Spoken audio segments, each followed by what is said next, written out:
This week on the High Pathetically podcast. Now it is 2:42 a.m. I'm driving a car 70 miles an hour. A little tired, a little stoned. Man, I'm looking at some crazy fog right now. I'm about to drive into just like a thick...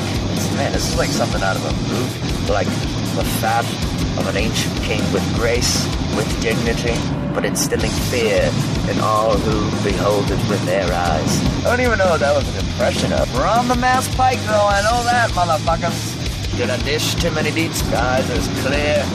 It's Princess Di's toilet water when she had it. You know Princess Di had that good toilet water. You're listening to the High Pathetically podcast with Real Newman. Good morning, good afternoon, good evening, whatever time it is where you are. Thank you for listening to Hypothetically with Will Noonan. That's me, coming at you live right now from 84 North, I believe, or 84 East. I don't know which one it is, but I'm coming back from Levity Live in New York, heading back to Boston, more specifically Milton, where I live. And it's right now it's 2:37 a.m. in the morning, and I've had quite a long day. I've had quite a comedy day. I woke up this morning at like 10:30. I took a shower, shaved up the facial hair, I put on a nice suit, and then I went and auditioned for this movie that's filming in Boston. I had one line that was comedic, and I don't think I had a very good audition. Then I drive to my weed dealer's house, buy a bag of weed. Then I go home and grab some clothes, get changed, take the suit off, hang it up, put on a bunch of, throw some cold water in my face, put on some slippers for the drive, and hop in my car and drive 4 hours, maybe 4 hours and 20 minutes to New York, West Nyack, New York, to do a 9-minute spot, or 8-minute spot on an audition for Access TV at Levity Live. And then after that was over, I did Joe Matarese's Fixing Joe podcast, which was a thrill for me. And then after that was over, I shot the shit with Joe and Paul Verzi and another comic who was on the show, whose name I'm going to tell you right now. It's late. I'm a little baked, but I know this dude, Chris Lambert. Chris, super funny fucking dude. We ended up shooting the shit for like another half hour, 45 minutes in the parking lot outside Levity. And then I drove home. So that's a long day. That's a big comedy day. And I'm looking down the barrel at a big comedy week. Got a show tomorrow. Then I got two show Friday, 2 shows Saturday, 1 show Sunday in Providence, and then back up to Laugh Boston for Last Comic Standing audition on Monday, which you can go to. September 22nd, Monday. Go to laughboston.com, get yourself a ticket. And yeah, man. So that's where I'm at, and that's all good news. So what to talk about first? The audition went pretty well, I think. It was weird. I didn't think I had that good a set, but when I walked off stage, everyone said, great set, so, I don't know. I opened kind of slow, I thought. It took me a while to get going, and, I closed on a joke, I closed on a joke I wasn't planning on closing with, but I just kind of ran out of time. I didn't really prepare for this thing as much as I should have, time-wise. I just picked some jokes, and I was like, yeah, that'll fit. And I was kind of incorrect, and it was funny. Joe Matarese gave me like a very, he gave me a very real, why is this guy flashing high beams at me? He gave me a very real, I don't understand what truckers shit like that for? Gave me a very real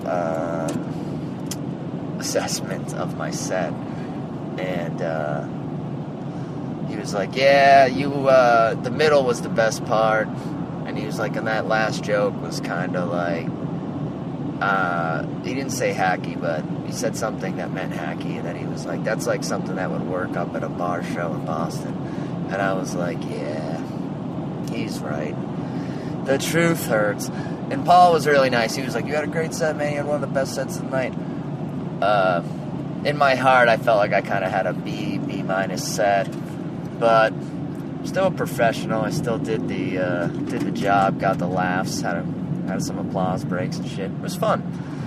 I'm not a huge fan of doing these auditions, man. I gotta say, it's like, it doesn't feel like the same as doing stand-up on a show or doing comedy. But that's, you know what? I mean, I guess that's just how it is, right? But I was really excited to do the Fixing Joe podcast. Now it is 2:42 a.m. I'm driving a car 70 miles an hour. A little tired, a little stoned, but I had a lot of coffee, and I'm feeling good. I'm feeling like there's no worries here. You don't have to be worried about me, listeners. I will live to post this podcast. But, so I did Joe's podcast, Fixing Joe, which I've been listening to for years. I'm a big fan of, and I was excited to be on it.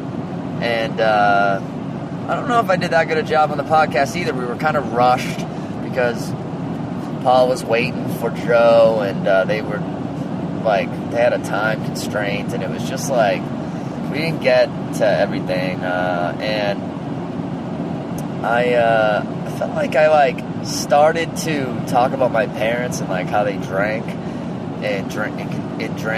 And then I never really got to kind of wrap it up and say that they're great people and that they're amazing and I owe them so much. I didn't get to really say that because we kept getting interrupted by people.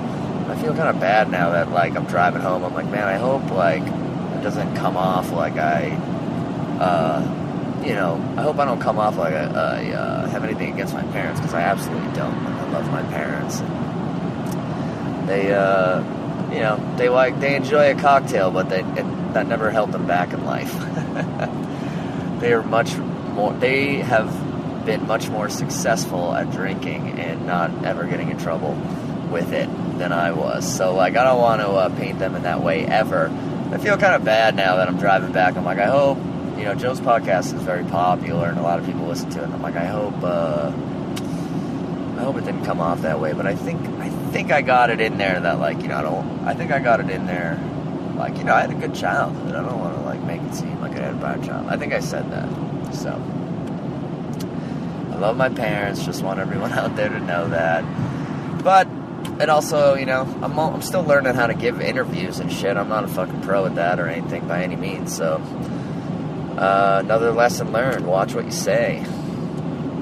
Watch what you say out there. But that'll be out probably before this is, so you can check that out. Fixing Joe podcast. It's a great podcast anyway. You should just subscribe to it. It's really good. Man, I'm looking at some crazy fog right now. I'm about to drive into just a thick... this is something out of a movie. I don't think I've ever seen fog really roll like this. It's just a big horror movie kind of fog coming off the ocean. I'm on Route 84 heading up to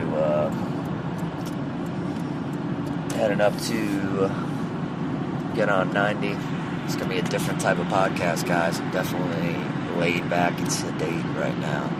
Like I said, it's been a long day of running around, doing all kinds of fucking aspects of the comedy game. And a movie audition, a fucking audition set for a TV show, and then an hour-long podcast recording. And now I'm doing my own podcast. What the fuck? That's some meta shit right there, man.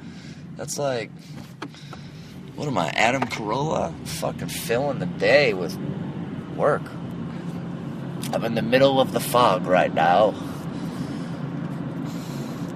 If anyone ever hears this, the fog rolls like the fat of an ancient king, with grace, with dignity, but instilling fear in all who behold it with their eyes.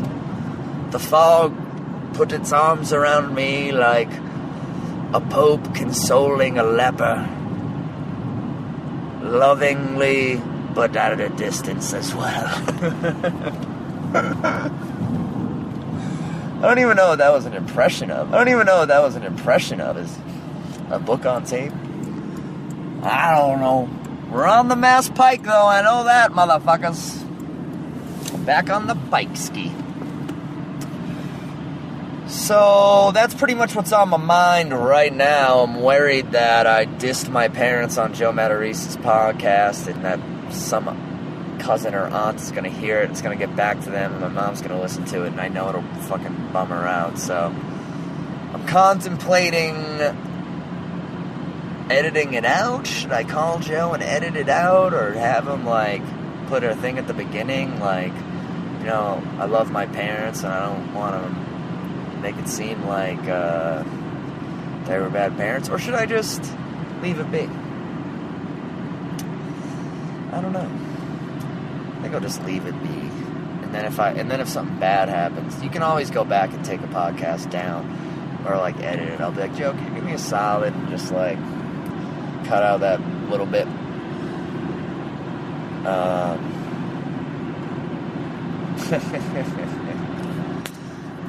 But, you know what? I often worry about things too much, as you know, if you listen to the podcast, and I probably really wasn't that bad.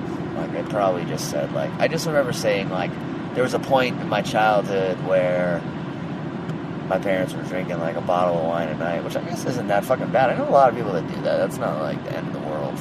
But I guess I made it sound like it was bad, but I was trying to explain my drinking and like where it came from, and I got very very relaxed and confessional. I love Joe and I love listening to the show, and I got kind of just like in the vibe, I wanted to be a good podcast guest. I wanted to dish the deets, but now I'm a little stoned and I'm like, did I dish too many deets? But I don't think so. But maybe I will send Joe a text like, hey, I don't want to seem like I painted my parents in a negative light. But I don't know. Thinking about it as I'm driving. I love Levity Live, though. It's one of my favorite clubs. I don't mind doing this long drive. They were all giving me props. Like, oh, thanks for making that drive, man. That's just insane. You came all the way down from Boston, like, and you're driving back tonight. I'm like, yeah, it just doesn't seem that crazy to me. I'll drive 2 hours for a gig all the time. What's an extra hour in 59 minutes? 4 hours is, like, where I draw the line. Like, 4 hours... Any more than that, I'm probably going to get a hotel room. But I can do 4 hours. Because that's 8 hours of driving in a day. But there's a long break in between. You do the show. We did a podcast. We hung out. It's all good. It made me less nervous. Doing this show tonight made me less nervous about doing the Last Comic Standing audition on Monday, because the 9 minutes or 8 minutes I did tonight like went by in a snap of a finger, but 3 minutes is like, that's like nothing. But now I'm thinking I'm gonna change what jokes I do a little bit, or maybe switch some stuff up, because I don't know, like, it took me too long to get to the friggin' punchline of my first joke tonight when I was on stage, and it was like irking me. I could feel, I always get too thoughtful, because when you're in a contest scenario or an audition scenario, you're like really rating the laughter as it comes in, or at least I am. Like, you know, when I'm normally just doing a set for money, and it's like a fucking, especially a feature set, it's very relaxing, man. You're just kind of like feeling it out. You can start a little slow and build. That's kind of been my thing lately, is like building to by the end it's crazy, but it builds and builds and builds. That's just a fun way to do it. People seem to enjoy it. but it's tough to do that in 7 to 8 minutes or 9 minutes. And I think I took my time a little too much, but that could be in my head. I don't know, but I was just explaining. Too much explaining. But I also opened with a pretty old fucking joke. It's a good joke, but maybe it's getting too old. I don't know. I think maybe my voice has changed, to use a douchey, like comedian kind of turn of phrase. The fog has now lifted. There's no fog in sight. Driving through clear skies. The skies are as clear as Princess Di's toilet water when she had it. You know Princess Di had that good toilet water. Evian.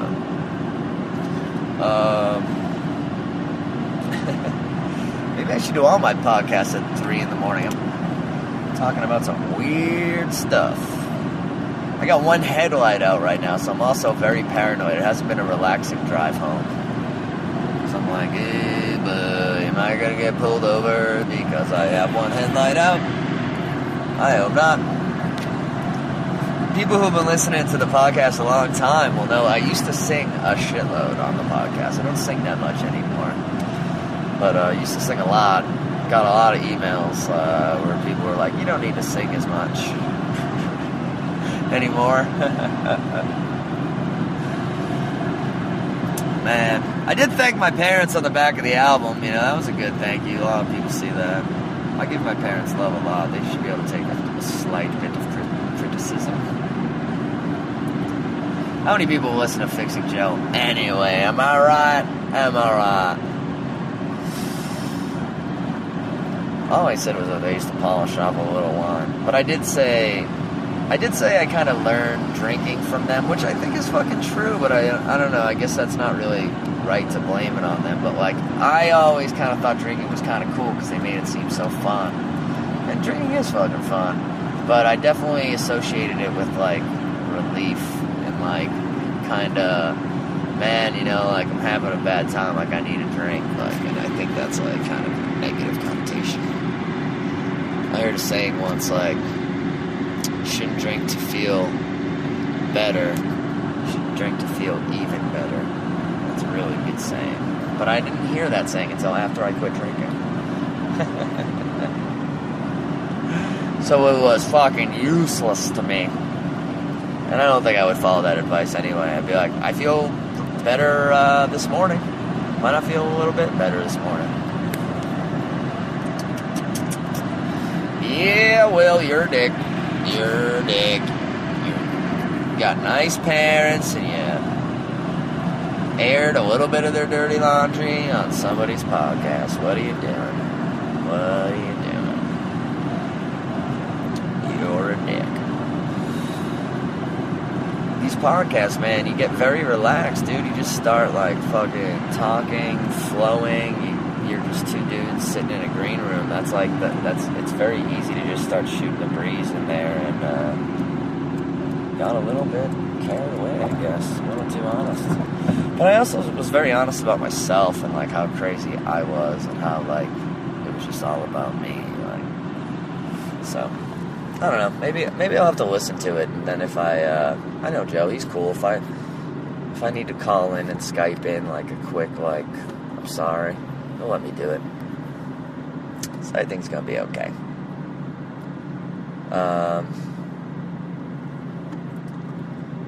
But yeah, I'll sleep on it. I feel bad. My dad's mom is my grandma. She's very sick right now. It's not looking good. Why kick a man when he's down?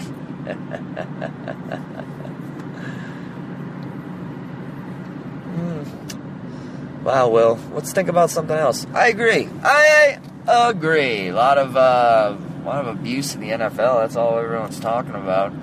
My parents never abused me. They never hit me. So they got that going for them. I think I got hit like one time, but I think I did something stupid, like I almost like I almost like stabbed my brother by accident. Like I don't remember, but I think I deserved it. I think each one of us. I don't think my brother ever got hit, and he's gay. So what do you say about that, scientist? Scientists out there. He did get mauled by a dog though when he was like. I've ever told the story about my poor brother. He was. This is a crazy story about dogs. I love dogs. I love my dog, but I also have a very... I don't lie to myself about the reality that dogs are wild animals. And just like people, they're capable of snapping and just going insane. And, hold on, I'm making sure I'm not getting detoured off the highway here. Just like people, they're capable of snapping and going crazy at any moment. So and they have more lethal tools at their disposal, like razor sharp teeth that people don't have. People have hands and access to guns, so I guess that's true. I mean, that's incorrect totally, but you know what I mean? You know what I fucking mean. Anyway, my brother, poor brother, this is like back when I was a little kid. I was probably like 11. This is the year my brother has. He's playing football, and my brother was like a jock, man. That's why, like, you know, I talk about him on stage and he's gay and stuff, but it came as a surprise because he's like a very straight looking, straight kind of acting dude. You wouldn't he doesn't scream, this is a gay dude, you know, by any means. And he played football in high school and shit. Big guy. So anyways, playing football, and you know, you get to horse playing, you get to messing around. We're playing football with the boys, and they did that old prank where a guy gets like on all fours behind another guy and you push him, and when he tries to get his balance he can't because there's a guy back there and you just fall on your ass, and it looks funny.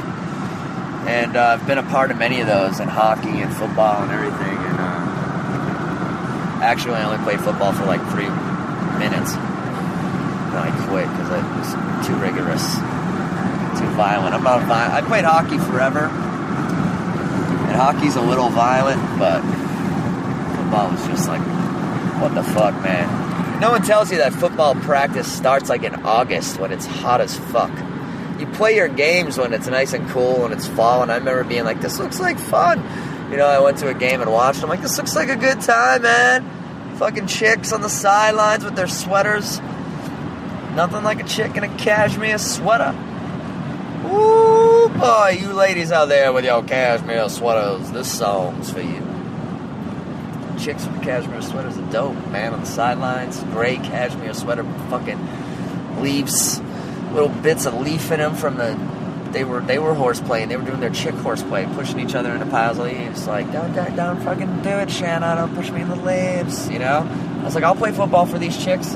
It was like 3 minutes of practice. The coach called me like a faggot or something. I was like, I'm out. I'm out, man. I got no abilities here. I was like, I want to be the QB. They were like, you could be like maybe a tight end. I was like, fuck you.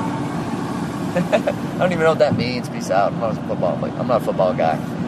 So then I went back and played some other sport, cross country, I think, that year. I bounced around for sports for a while, and then in my sophomore year I quit. But this isn't about me, it's about my bro. So my brother, he gets pushed in that move, falls, breaks his arm. And he gets his arm in the good old-fashioned arm cast, where like your arm is in front of you, like you're ready to take your class photo, like it's kind of folded, like one arm folded in front of him in that plaster, old school 90s plaster fucking cast that everyone signs and shit, and then they saw it off you. They don't even have those anymore, I don't think. They were cool looking too. It's a shame they don't have those anymore. You could draw on them and stuff. So anyway, he's got one of those things on him, already looking kind of pathetic. Can't play football anymore, obviously. So he starts hanging out with his unathletic friend, Chip. The guy's real name is Chip. And only Chip I've ever known, I think. Maybe I've met another Chip in my karaoke days, but I've only known one Chip. And Chip was his best friend, like one of his best friends. He'd known him his whole life. They were buddies. They played Dungeons and Dragons together. They read comic books. My brother also had kind of a nerdy side to him. And so my brother's over at Chip's house, where he had been all the time. And Chip's dog was there. You know, like Chip's dog was like 4 years old. My brother had known this dog since he was a puppy. My brother was there when they picked him up at the pound.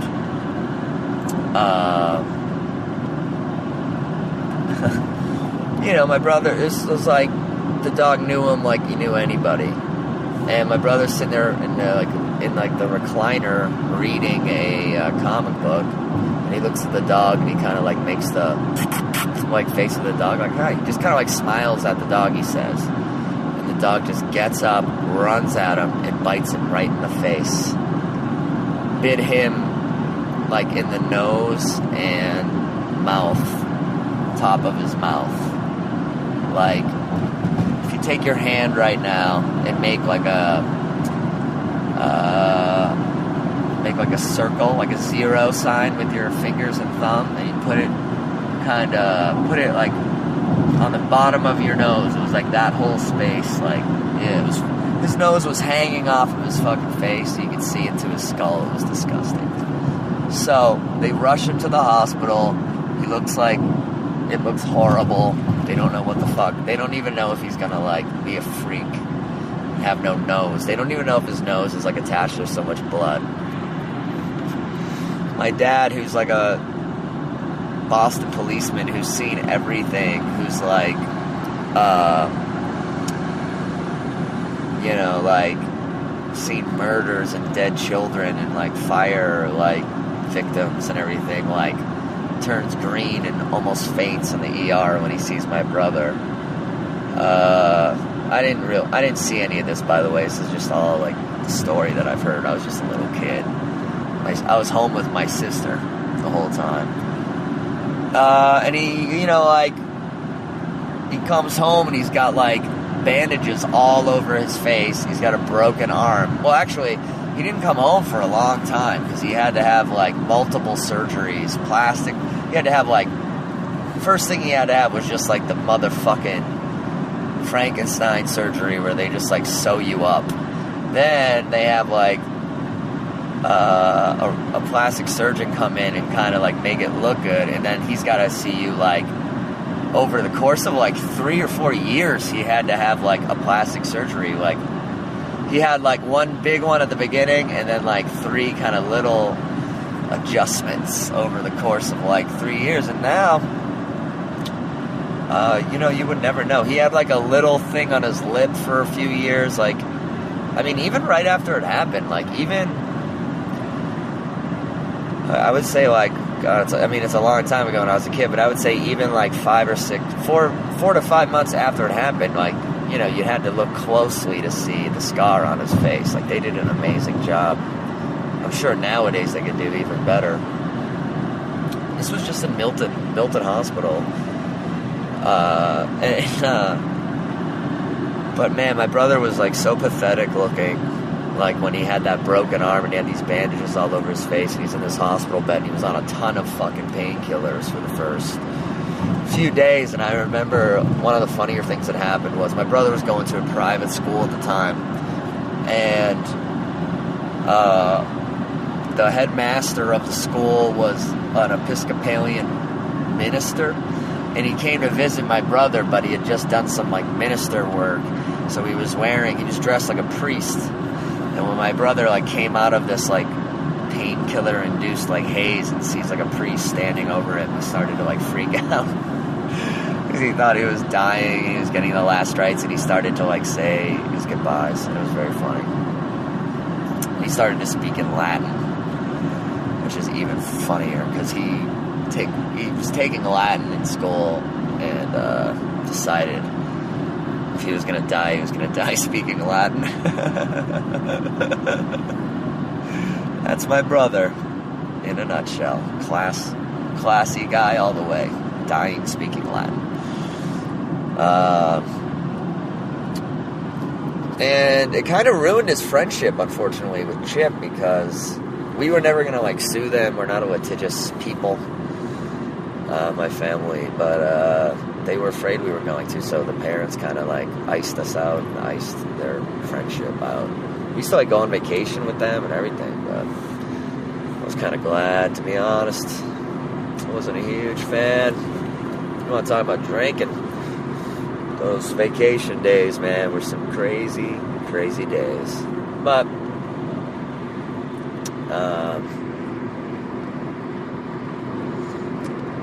what was I going to say?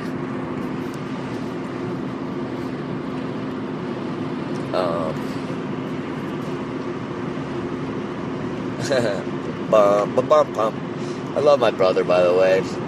Greg is his name. He's just, he's really my closest. Now that I'm getting older, you realize how important, like, your brothers and sisters are, and my brother, you know, has been obviously been a constant in my life, my whole life, and it's kind of a nice part of getting older, is being like, you know, I got this brother, he's just always there, he's a wise guy, not a gangster by any means, but a wise man. I can always go to him for advice, and it's just nice knowing he's there. Call me sentimental, but not right now. It's 3 in the fucking morning. It's 3:07 right now. But I'm getting closer to home. And I appreciate you guys spending this time with me, helping me stay awake on the road ski. This is comedy, right? This is what the Hypothetically podcast is all about. Didn't even make any money today. Took a hit, but potentially down the line could make some money. And I don't even know what that means. But you gotta lie to yourself sometimes in this business. And honestly, Levity Live, I fucking love that club, man. I really just love performing there, and I'd drive 6 hours to do a spot there. And I get to do a lot of thinking on these long drives. It costs me some gas money, but I get to do a lot of thinking, and it's almost like meditation, and get to do these podcasts, and I usually get a lot of good thinking done. I know I said the word thinking like 19 times just now, but what more is there to say about thinking? But my parents were great people. They took care of my brother when he got bit by a dog. My sister, everyone in our family had kind of like one big accident, but my sister's was pretty tame. Well, that's not true. She was in a shitload of car accidents. We used to call her Crash Cara. She was in so many car accidents. She was always like, nothing major. She was in one that was pretty serious. But other than that, they were all like little... They were enough to like total fucking cars. I remember she used to have a ton of cars. But they were not always like people getting hurt. But she did one where like her and the other person got hurt a little bad. She had to wear a neck brace. But I think she had a broken arm, and that was like her big medical thing. Me, I had my appendix taken out. That was like my big medical thing when I was 13 on St. Patrick's Day. 12 or 13, I can't remember. But that sucked. Hopkinton, Mass. Just entered. Not that far. Getting close. I'm getting close. Paul Verzi's a great dude. I'd love to be on his podcast sometime. He's a fucking awesome guy. He's also another guy who's giving me great advice.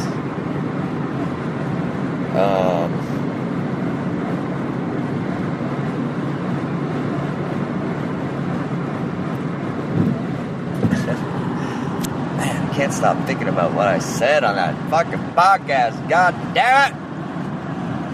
Stupid mouth of mine has gotten me into more trouble.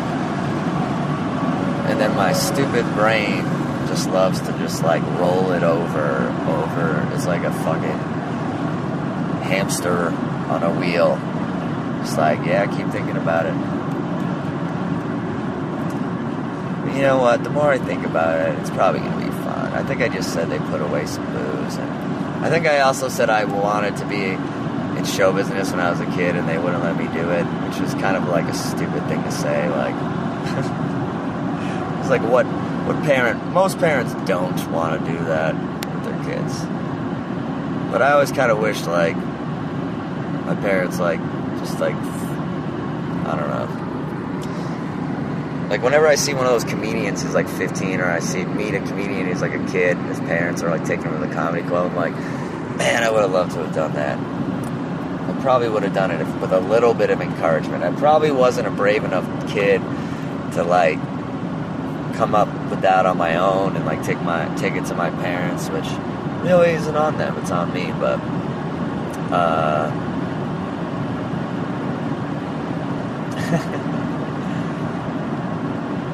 but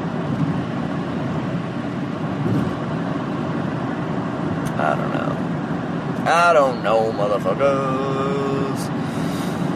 16 miles from my next exit.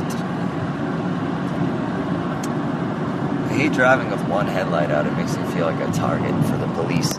Isn't that kind of a shitty thing about, I'm starting to lose my voice. Isn't that a shitty thing about America right now, is that, like, the police are just, like, scary, and you're never really happy to see them. I think I talked about this a few weeks ago, but I think that's a bummer, you know? Like, I kind of grew up being proud of having, like, a policeman as a father, and even when, like, people would kind of tease me about it, I would, like, stick up for it. I always thought it was, like, kind of cool.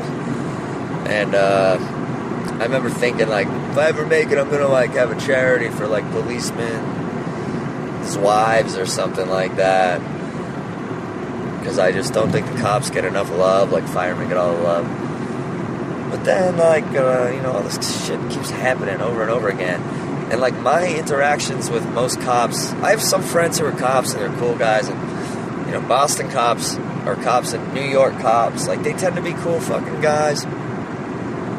You know, obviously there's been some New York cops lately who've been acting up. It's kind of tough to even say if New York cops are good guys or bad guys, because it's like almost a population the size of a city in itself. There's like 50,000 NYPD officers. It's like, how can that many people be good or bad? There's gonna be some psychopaths in that group statistically. But I mean, the scale of that police force is just nuts, and they got to put up with some crazy shit. So I'm sure they're on edge. But city cops tend to be cool because that's the thing. They're worried about the big picture, and they're not hassling people for, you know, expired stickers and fucking petty drug things and, you know, prostitution and weird little shit. That's stuff that makes people scared, but other stuff that makes people scared, like, they're not even breaking the law. They don't even have weed in their car, but maybe they've had, like, one glass of wine, and it's like, oh my god, like, you know. It's basically up to the cop if he wants to fucking arrest you or not. Which kind of sucks. You're kind of guilty until proven innocent nowadays. And there's definitely no more, like, officer-friendly, you know, like, your friendly neighborhood beat cop who you know his name, and, you know that he has a wife or whatever, and he knows about you, and he knows your name like that. Those fucking days are long gone. And I mean, I remember, like, my girlfriend called to complain about, like, a bunch of cars that were just, like, blocking her street, and she didn't call, like, 911. She called, like, the phone number, like, for their local police department in Medford, and they were like, what do you want us to do about it? You know, be patient. They'll leave eventually. And it's like, that's what you get. You know, they're just another fucking civil service, like, thing a lot of the time. And I think that's a sad sad deal, man. So it's like when I see all these videos of like Ferguson and cops and tanks, and when I walk into a fucking Dunkin' Donuts and the cop's got like 16,000 things on his belt, you know, it's like he looks like he's got cargo pants on and he's just got the fucking military haircut. It's like, man, you're not making me feel like you're on my side whatsoever. I'm afraid of you. I wonder why they I wonder if cops choose to cut their hair all crazy, short and military or if that's they make them do that. My dad never had a whiffle. He had regular haircuts. And I remember him having friends who had beards and regular haircuts. And if you're a cop, I know a lot of cops listen to this. A lot of law enforcement, I should say. All types. We get a lot of EMS who are undervalued. They're just as important as the fire department and the police department. And I love all those people. And, you know. And, oh man, it's late. Late. 3:17. 3:17. How long have I been talking?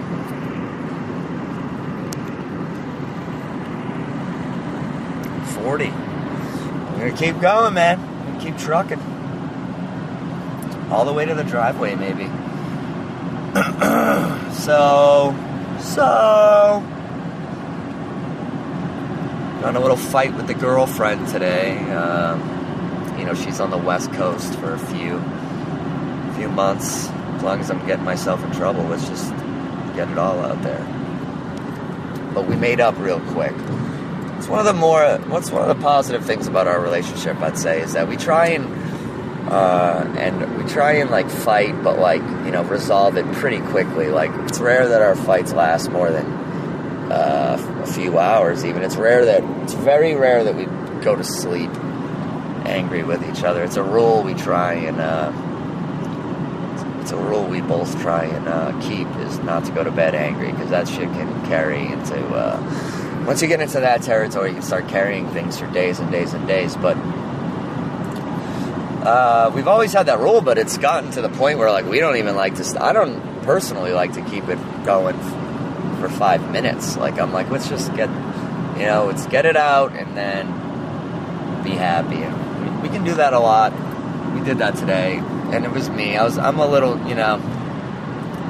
she's out there and she's doing comedy herself, and she's meeting people, and she's socializing, and whenever she's telling me a story about a guy who's being nice to her, of course, as her boyfriend, thousands of miles away on the opposite coast, I'm a little bit this dude's trying to fuck my chick, man. He's making moves. I mean, I don't want to brag, but my girlfriend is a dope piece, bro. She's a dime piece, man.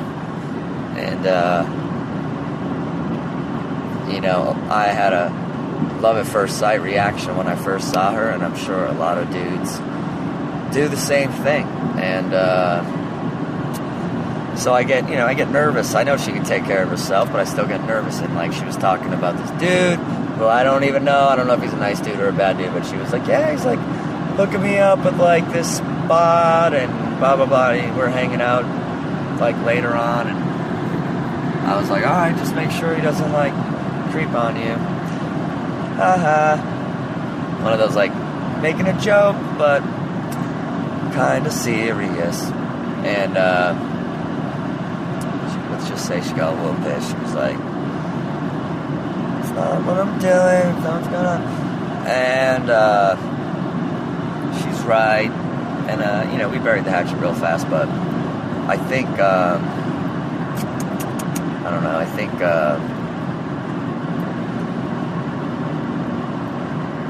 I think women and men have a really different,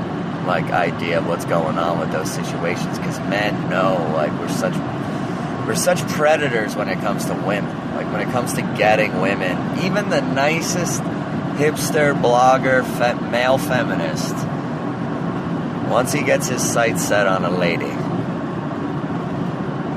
better believe he's going to do anything he's got to do to get her. And he'll say and do anything he's got to do. And most male feminists are probably male feminists just to get pussy, the straight ones. And they do it because they think it paints themselves in a positive light to women. And it's all a mind fuck, man. And like, that's really what it all comes down to most of the time, is women and men. And we all just want to get it in, get it wet, get it down, make a bet. Woo, Scatman Crothers coming at ya. So, you know, I just picture every guy being like me when I was 23, just like creeping on bras like fucking crazy, and I'd say fucking anything to get laid. And you know, I don't think I hooked up with some chicks who had boyfriends, but I probably did. I know I hooked up with a married chick a couple times, and that shit was like, I didn't feel too good about it. And you know, you never know, like, I mean, I didn't like make her do that though. That was more like she made me do it. But I don't think India would ever cheat on me. But you know, my mentality with cheating is like, if someone cheats on you, it's definitely a bad thing. But it's only really bad if you've been together for like 20 fucking years. Because if you've been together like 20, but maybe at that point you can handle it. But like, if someone cheats on you like in the first 5 years, 6 years you're dating them, that's a great thing, because you can just break up. Maybe 10 years, because you just break up with them guilt-free, and that's what you should do. Because if someone cheats on you once, it's over, man. I've known enough people now to know it's like it never gets back to normal. Some people probably white knuckle it, but it never gets back to normal. It's just best to just be like, hey, if you're cheating on me, it ain't meant to be. Like, you're not into me enough. And especially when the woman cheats. Like, not to have a double standard, but men can just kind of like, I think Dr. Drew would agree with me on this one if he knew me and was here. But I think women have more of a connection to sex and more of like a emotional connection. And if a woman is going to go as far to actually go through with cheating on a man, she's more done with that man than a man would be if he cheated on a woman. A man might not be done with his girlfriend or wife or have any less of a feeling for his girlfriend or wife if he cheats on her. He might just need some. You know, men, we need that, not just the strangeness, but we also need a little bit of that. We need our ego stroked along with our cocks. And when you get your ego stroked real good, get our ego stroked along with our cocks. What was the point of this one? Sorry, my exit's coming up. You always, I think I pointed out most of the time, when I lose my train of thoughts, usually when I'm focusing on driving, which is probably the best, not for the moment of the podcast, but for the longevity of the podcast. It's probably the best thing. Me being alive and paying attention to driving.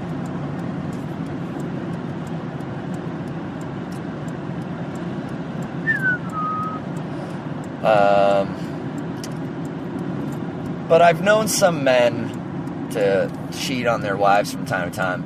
And I guess this is what's the definition of cheating? Is a guy going to a massage parlor and getting a hand job cheating? I don't think so. Is a guy having naked pictures,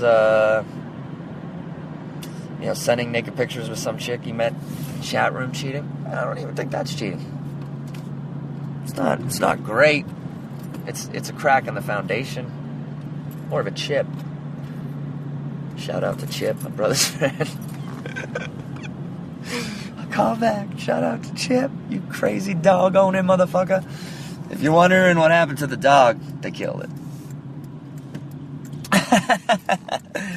Ooh, left turning. I'm going through the toll.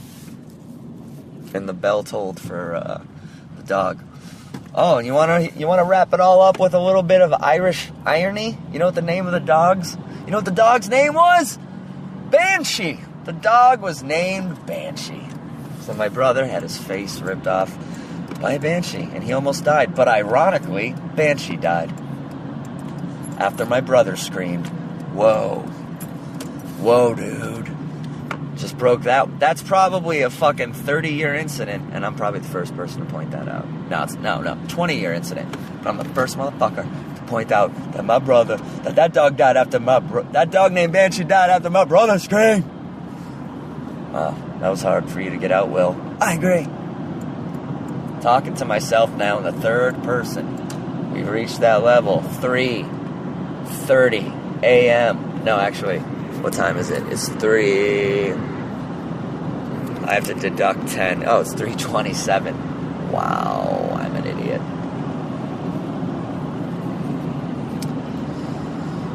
Oh, I can tell. This is going to be one of those podcasts that people are going to like. This is going to be one of those ones where, like, 6 months from now, like a really hairy dude is going to come up to me and be like, "I just listened to that one where you're coming back from New York at 3 in the morning. It was so fucking funny, man. You were so clearly stoned. I loved it." And then I'm going to hang out with that dude for 2 hours. Cracking myself up over here. But if a woman cheats, dude, I think the relationship's over. Like, it's kind of like, but I don't know. Maybe I don't know. I always told, if India cheated on me, I'd rather not know. But I'd rather her cheat on me. Like, it's to me, it's so scenario specific. Like if India went to, like, this is a big if, a big fucking if. But if India went to, like, a bachelorette party and she got blackout drunk and, like, blew a male stripper. Oh, you know what? Just saying that kind of made me sick.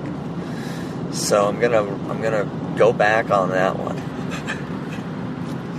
I couldn't live with that. Oddly enough, I'd rather her get fucked. I'd rather a male stripper have sex with her. There we go, Will.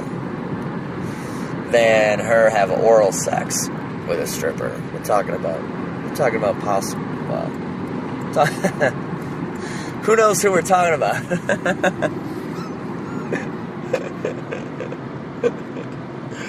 Oh boy. Oh, there's this guy's drunk.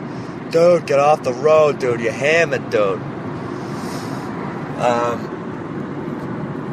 But honestly, this is the crazy hypothetical scenario. India goes to, hey, maybe that should be the segment. Hypotheticals. Alright, let's do some hypotheticals. Paul Verzi was just telling me about his unacceptables. Maybe I should do hypotheticals. So here's the hypothetical. My girlfriend goes to a Chippendales-like show for a bachelorette party or something. Shit gets crazy. And all the chicks, not just her, like, pay $50 to get, like, fucked by some guy with, like, a huge dick. That's the thing that happens, actually. I know from my karaoke days, that's the thing that happens. So if she, like, confessed that to me, I probably wouldn't break up with her.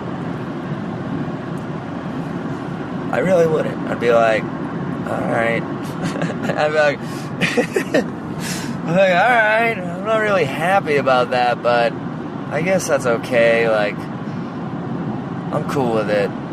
That's almost like a doctor or that's like kind of like a doctor visit and a massage mixed together. I'm cool with it. But I wouldn't want her being like, cool, because I'm making it a monthly thing. Like, I wouldn't want her saying that, you know. But if she said, if she said that had happened and maybe she did it again once a year and never told me about it, I could live with that.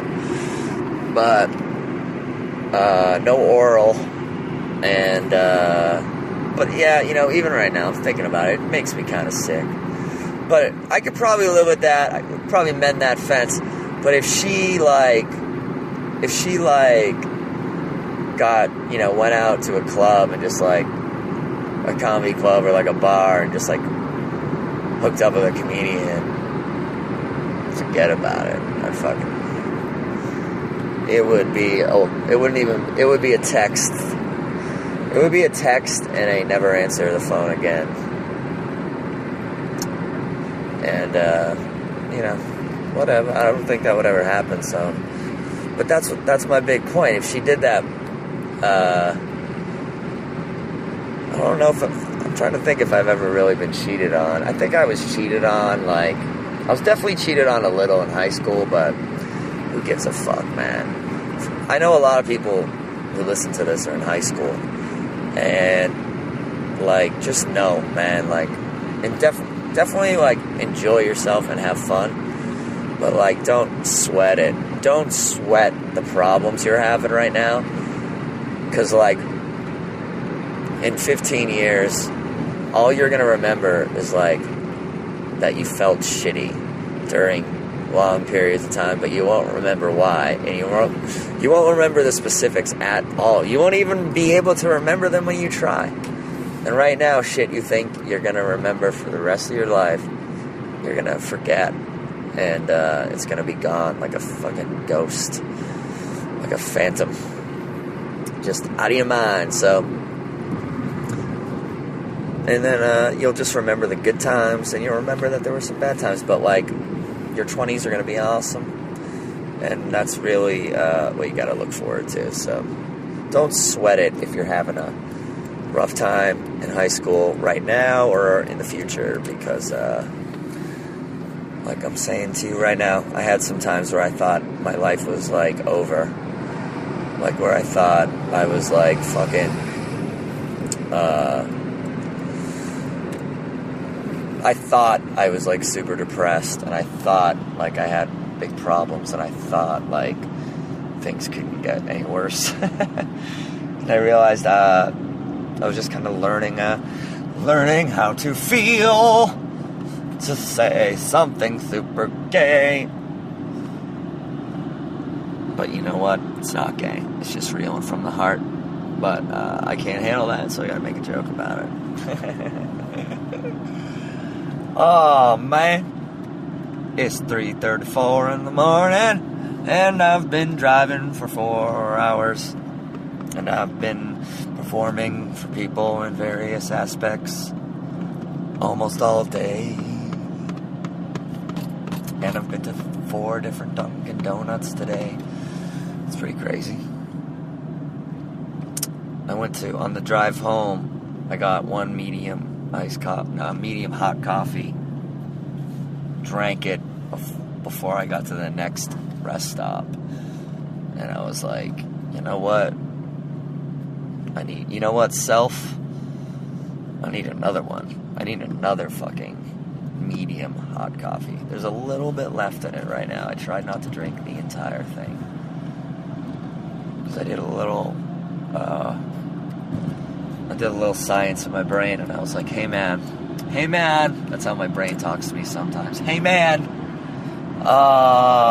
don't have too much fucking coffee at 12:30 a.m. because you won't be able to fall asleep.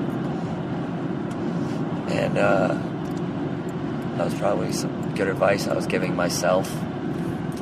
But you also have to have enough coffee that you can survive the drive home. But I usually stay up until... Lately, I've been staying up until about 4 in the morning every single night, which is... That's not good, man. That's a little too late. 3 in the morning, 2:30 is good to go to sleep. 4 a.m., you start to become a loser a little bit. But, I don't sleep all day. I don't sleep... I usually get up around 10:30, 11. Every now and then I'll sleep till noon. But that's only if I have like a show that night or something to do late that night. I can kind of give myself the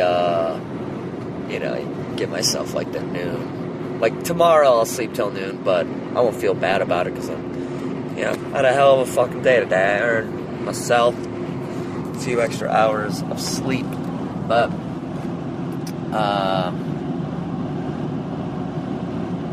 what was I gonna say? I can't remember. I'm spacing out. Whoa, buddy. You know what the fucking shitty thing about being on the road this time of night is? Like, the only other people on the road are like the biggest motherfucking trucks. Like trucks that are like, yeah, let's not take this out during the day. It's 18 trucks connected to each other. It's almost like a fucking train. It's like, holy shit, man. One truck at a time, bro. How many, what time are we at now? I can feel myself fading. Exactly 1 hour and 15 seconds. Wow. I don't know why I felt crazy that I looked at I just felt interesting. Well, I'm going 80 miles an hour. I need to slow down. I felt crazy that I happened to look at my recorder at exactly 1 hour. So, I'm going to keep going until I get home. Fuck it. Probably got about 10 or 15 more minutes. What else is going on? Struggling with the cigarette addiction. Been buying packs again, which is not good. I don't smoke them all in one day, and I give most of them to my friends, but I got sick of bumming smokes from people. And I got sick of when you bum a smoke, you can't like choose what kind of smoke you want. And right now I'm smoking like ultra light Parliaments, which if you know anything about cigarettes, it's like as light of a cigarette pretty much that exists. Like it's like air with it's like I don't know. It's like if you like lit a match and like inhale the smoke that comes off of it. That's a terrible joke. But anyway, I got sick of bumming smokes because, you bum a smoke off someone, it's a Marlboro fucking Red, it's a Lucky Strike, it's a Newport menthol, it's like, all that shit. Thumbs down, it's like making me sick. And also, sometimes I'd smoke like a Marlboro Red and I'd be like, ooh, I like this, and that's just making me like more addicted to cigarettes. So I was like, I need to be smoking these ultra lights because, when I quit, I'm like, just kind of like cranky for like a couple hours, but it doesn't make me like crave them. Even though today I noticed like, I think I felt that need again because I've been smoking more, man, because my girlfriend hasn't been around to be like, stop smoking. But it's terrible. Hey, high school kids, I want to talk to you again. Don't smoke. It's fucking stupid. But I don't think kids are smoking as much as they used to, which is good. But I would like to get to the point where I could smoke. I would like to get to the point where I could smoke, like just a cigarette on Friday night and a cigarette on Saturday night. Or like, how like people smoke cigars? Or like get to the point where I could just kind of like maybe like once a month be like, hey, give me a smoke and just have one. But the thing is with smoking, it's like when you do that, like when you have the smoke, you're like, ugh, this tastes like shit. And you don't want it. You gotta keep them going to enjoy them the most. But actually that's not entirely true. I've gone great lengths of time without smoking. I went 9 months once. I was pregnant. With twins. But yeah, I went 9 months and then I was like, fuck it, I'm smoking again. I started to get fat. It's a good weight loss tool, smoking. That's a great message to put out there in the podcast. A ton of fucking young people listen to. Great weight loss tool. It'll kill you. Slowly. But, it curbs the hunger. I also just love smoking. That's always been a problem of mine. Even when I was a little kid, I think I wanted to smoke. And, I think I wanted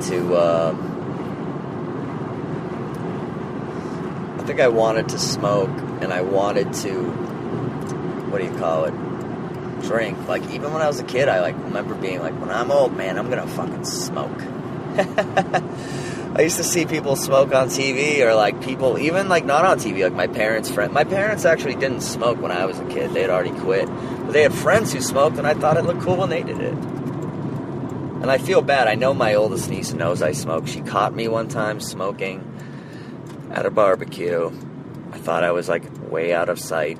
And she just, came out of nowhere like a ninja. And she, looked at me and she goes, "You smoke." I felt like, let me tell you, bro, I felt like bros and chicks out there who are friends. What do I call the girl bros? Ladies? Bros and ladies. I felt like a piece of shit that day. Felt like a real asshole. But you know what? I'm still having a cigarette right now. I keep pushing the quit date back. Maybe if I get Last Comic Standing, I'll quit. Fully. I don't want you guys to think I'm smoking a lot, though. I mean, I guess I've had a few today. But I've been cutting back, and I definitely go full days. I go 24 hours without smoking. I won't lie to you, I probably haven't done that in a week or two, but for a while there I was going days at a time without smoking cigarettes at all. But I've been a little stressed out lately, like I told you guys on the last podcast. My grandmother's dying, and India's out of town, and I've got a lot of career stuff going on. I got 2 huge secrets that I can't even tell you guys about right now that are fucking awesome, big news that'll be coming out in the next couple weeks,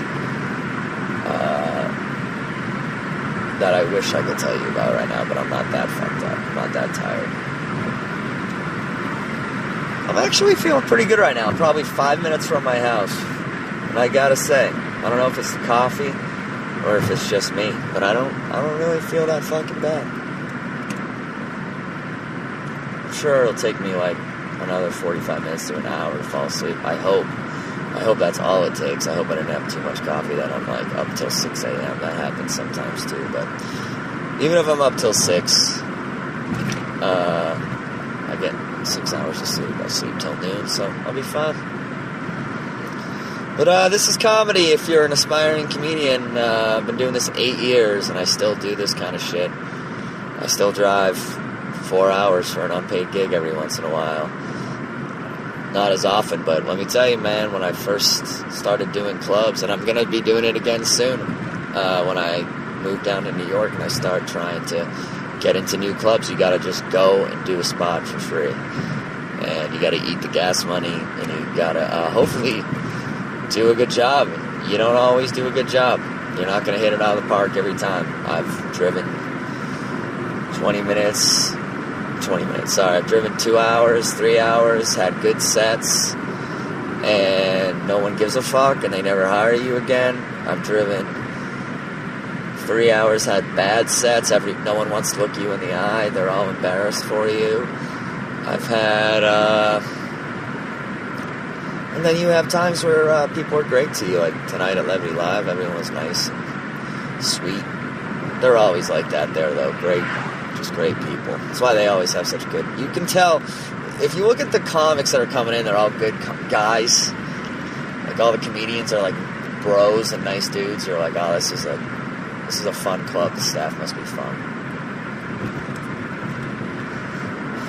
Not even bros and dudes, just they have a high caliber, is what I'm saying. But anyway, let's wrap it up, yo. I've reached reached Pleasant Street here in Milton, going past Bent's Cookie Factory. I don't want to give away exactly where I fucking live, even though that would be something. I don't think anyone would ever. That's really flattering myself, saying that someone cares where I live and they're gonna come find me. So it's 3:46 in the morning, and that's when I flatter myself. But guys, I'm pulling into my driveway. It's been great traveling. See how tired I am? I can't talk. And it's been great traveling with you. And remember, no one told you they love you today. I do. Peace. Oh, I'm looking at a possum right now. I just saw a possum.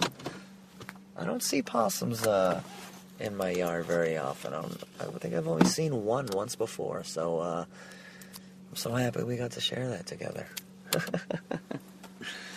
But you guys are awesome as a possum. And remember, if no one told you they love you today, I do. Peace out. More on Will Noonan at willnoonan.com. I said moron.